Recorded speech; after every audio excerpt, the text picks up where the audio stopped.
सभी देखने वालों को जय माता दी, ओम नमः शिवाय। आप सभी को सावन शिवरात्रि की बहुत बहुत शुभकामनाएं। भोले बाबा का सबसे मन पसंदीदा दिन माना जाता है इसे। इस दिन जहां भगवान शिव की पूजा का विधान आता है, वहीं पे विधान आता है उपवास का। उपवास अपने साथ लेके आते हैं कुछ खास नियम, क्योंकि ये दिन इतना पावन है, इतना पूजनीय है, इसलिए इसके जो नियम हैं वो भी खास होते हैं। तो आज की इस विशेष वीडियो में आपको ये ही बताने वाली हूँ कि कैसे सावन शिवरात्रि में भोले बाबा की पूजा की जाए, क्या भोग लगाना अत्यंत शुभ है, क्या निषेध है, कैसे उपवास लिया जाए, उपवास में क्या खाना चाहिए, क्या नहीं। मैं बता दूं कि इस उपवास में बहुत सी चीज़ें ऐसी है जो खानी निषेध है। उपवास लेने से पहले हमें ये सभी चीज़ें पता होनी चाहिए। आज की वीडियो को जो बहुत ही खास बना देता है वो है संकल्प विधि। सावन शिवरात्रि के उपवास में संकल्प लेना अत्यंत आवश्यक होता है, तो आपको बहुत ही आसानी से संकल्प विधि भी बताने वाली हूँ। इतना बता दूं कि जिनका उपवास है उनके लिए तो वीडियो खास है ही, लेकिन जिनका उपवास भी नहीं है उनको भी कुछ खास नियम बताऊंगी, जिससे कि उनके लिए भी ये दिन बहुत ही शुभ होने वाला है। तो आपको आज की ये वीडियो अंत तक देखनी है ताकि सभी नियम, सभी विधि विधान आप अच्छे से जान सके। आइए चलते हैं अब सब कुछ जानने। सबसे पहले मैं आपको संकल्प विधि बता देती हूँ। तो आपको सावन शिवरात्रि के दिन सुबह जल्दी उठना चाहिए। यदि गंगा स्नान हो सके तो बहुत शुभ है, लेकिन यदि आसपास गंगा नदी नहीं बहती है तो कोई बात नहीं। नहाने के पानी में गंगा जल की कुछ बूंदें यदि आप मिला के नहाते हैं वो भी शुभ माना गया है। उसके बाद साफ कपड़े आपको पहनने हैं। अब आपको संकल्प लेने के लिए या तो अपने पूजा स्थल पे बैठ जाना है, या आप शिवालय भी जा सकते हैं। चौकी सजाई है आपने भगवान शिव माँ जगदम्बा की, वहाँ भी आप बैठ सकते हैं। या यदि कोई भी चीज़ें आपके पास ये नहीं है तो मन ही मन भोले बाबा का ध्यान कीजिए, वैसे भी संकल्प आप ले सकते हैं। अब संकल्प लेने के लिए आपको हाथ में या तो गंगा जल लेना है, या आप जल भी ले सकते हैं, आप अक्षत या चावल भी ले सकते हैं। लेकिन यदि आप चावल ले तो ये ध्यान दें कि साबुत चावल होने चाहिए, टूटा हुआ चावल ना हो, उसे अशुभ माना जाता है। बिल्कुल ऐसे ही संकल्प के लिए आप ताज़ा फूल भी ले सकते हैं। यहाँ भी ये ध्यान दें कि सूखे फूल आपको नहीं लेने हैं संकल्प के लिए। तो जितनी मैंने आपको चीज़ें बताई, इनमें से कोई सी भी चीज़ आप हाथ में ले लीजिए। अब मुट्ठी को बंद कीजिए। अब आप संकल्प ले सकते हैं किसी भी चीज का। जैसे मान लीजिए आपने उपवास लिया है, तो आप उपवास का संकल्प लीजिए कि आप पानी पी के उपवास लेंगे, बिना पानी पी के लेंगे, या मीठा खा लेंगे उपवास में, या नमक खा लेंगे। ये सभी चीजें अभी इसी वीडियो में आपको मैं बताने वाली हूँ आगे कि कैसे उपवास लेना है, क्या खाना है, क्या नहीं। लेकिन आपको संकल्प सुबह ले लेना है। यहाँ तक कि यदि आपने उपवास नहीं भी लिया है तो भी आप बिल्कुल ऐसे ही संकल्प ले सकते हैं। आप संकल्प ले सकते हैं कोई भी गलत आदत को त्यागने का, या अच्छी चीजें अपनाने का आप संकल्प ले सकते हैं। यदि आपने ये संकल्प निभा दिया ना, तो आपको भी उतना ही फलदायी होगा ये दिन जितना उपवास लेने वालों के लिए। तो कुछ ऐसे आप संकल्प ले सकते हैं। अब जान लीजिए कि भोग हमें क्या चढ़ाना चाहिए। तो भोले बाबा को दूध से बने हुए अनेकों मिष्ठान बहुत पसंद आते हैं। तो आप दूध से कोई चीजें बना के चढ़ा सकते हैं, मौसमी फल भी चढ़ा सकते हैं, यहाँ तक कि मेवे भी चढ़ाए जा सकते हैं। आप 56 भोग चढ़ाए या कोई एक भोग चढ़ाए, सच्चे मन से जो भी चढ़ाएंगे भगवान जी तक पहुंचेगा ही पहुंचेगा। लेकिन क्या नहीं चढ़ाना है ये जान लीजिए।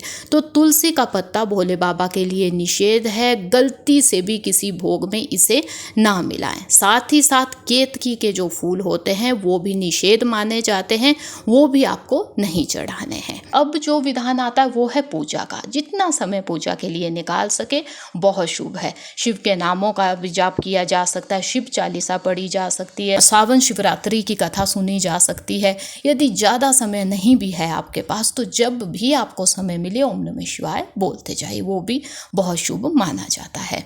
कुछ ऐसे जो है सुबह की पूजा होगी, बिल्कुल ऐसे ही सायंकाल में भी पूजा का विधान है, अगले दिन सुबह भी पूजा का विधान है, क्योंकि जो उपवास है अगले दिन सुबह ही खुलता है सावन शिवरात्रि का। अब आपको ये भी बता दूं कि इस उपवास को लिया कैसे जाता है, क्योंकि अलग अलग जगह पे अलग अलग ढंग से लोग इसे लेते हैं। कुछ लोग ऐसे हैं जो इस उपवास में पानी भी नहीं पीते, वहीं पे बहुत से लोग केवल पानी पी के उपवास लेते हैं, कुछ लोग केवल फल खा के उपवास लेते हैं। वहीं पे यदि मैं मैक्सिमम लोगों की बात कहूँ, जिसमें मैं अपनी बात भी आपको बता देती हूँ, हम भी इसे कुछ चीज़ें खा के इस उपवास को लेते हैं, जो मैं अब आपको वीडियो में बताने वाली हूँ। तो वीडियो को ध्यान से आप देखिएगा। आइए अब चलते हैं जानने कि इस शुभ दिन में आपको क्या खाना है, किन चीज़ों से आपको बचना है।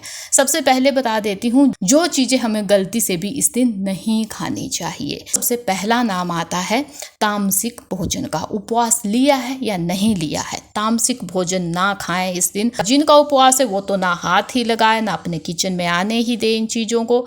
एक आदमी का उपवास है तो बाकी सदस्य भी फैमिली के यदि नहीं खाएंगे तो उनके लिए भी ये दिन शुभ होगा। अब तामसिक चीज़ें क्या होती है, जिसमें देखिए मीट अंडा भी आता है, लहसुन प्याज भी आता है। ज़्यादा तीखा चटपटा भुना हुआ खाना भी हमें नहीं खाना चाहिए शुभ दिनों में। उसके बाद नशे वाली चीज़ें आपको आज का दिन कोई भी नहीं लेनी चाहिए। इस चीज़ का बहुत ही ध्यान आपको देना है। तो नशे वाली चीज़ों से भी आपको आज का दिन बचना है। इसके साथ साथ ही कच्चा दूध पीने की भी मनाही होती है सावन शिवरात्रि में। जी हाँ, क्योंकि कच्चा दूध पीना निषेध माना जाता है, तो आपको कच्चा दूध भी नहीं पीना चाहिए। यदि मैं फलों की बात कहूँ, एक फल ऐसा है जो आज का दिन खाना बहुत ही अशुभ या निषेध माना जाता है, वो है नाशपाती। गलती से भी इस पूजनीय दिन में नाशपाती ना खाएं। साथ ही साथ जो खटास वाले फल होते हैं, जिनमें खटाई होती है, वो फल खाने से भी हमें इस दिन बचना चाहिए। बहुत सी सब्जियां ऐसी है जो इस शुभ दिन में नहीं खाई जाती है, जिनमें नाम आता है पत्ते वाली सब्जियों का या साग का। जितने भी साग है वो सावन शिवरात्रि के लिए अशुभ माने जाते हैं, गलती से भी हमें नहीं खाने चाहिए।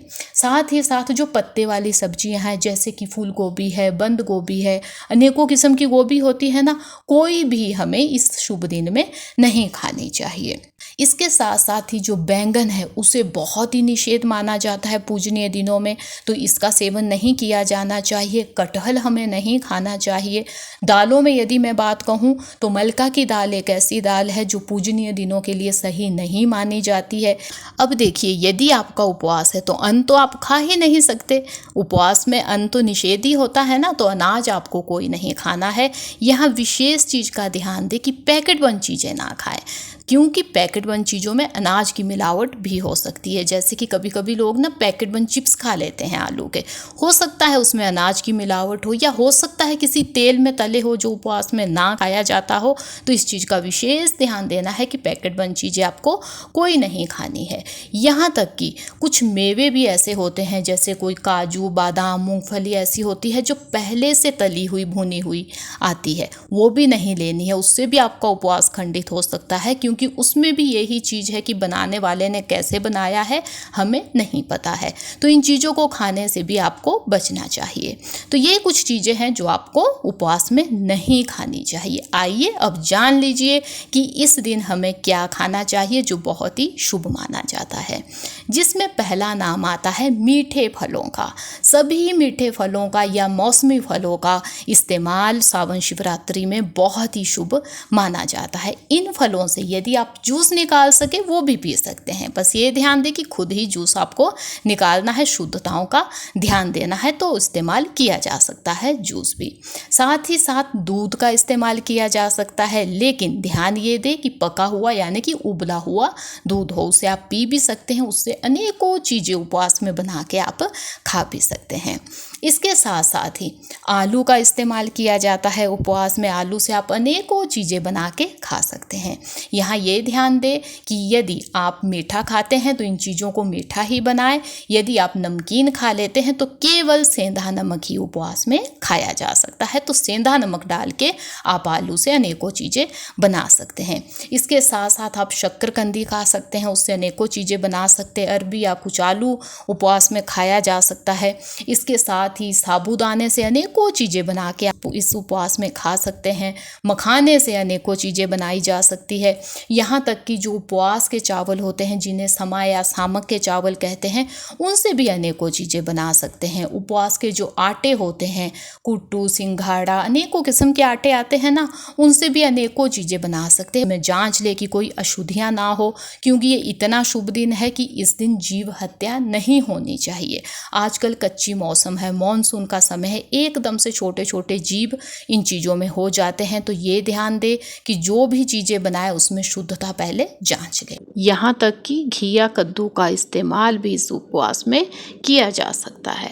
तो ये थी आज की खास वीडियो। उम्मीद है मुझे कि वीडियो आपको पसंद आई होगी। वीडियो अच्छी लगी है तो लाइक कीजिएगा।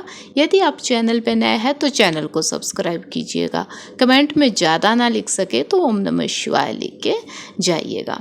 अब मिलेंगे ऐसी ही किसी नई यूज़फुल यूनिक वीडियो के साथ। तब तक के लिए धन्यवाद। ओम नमः शिवाय।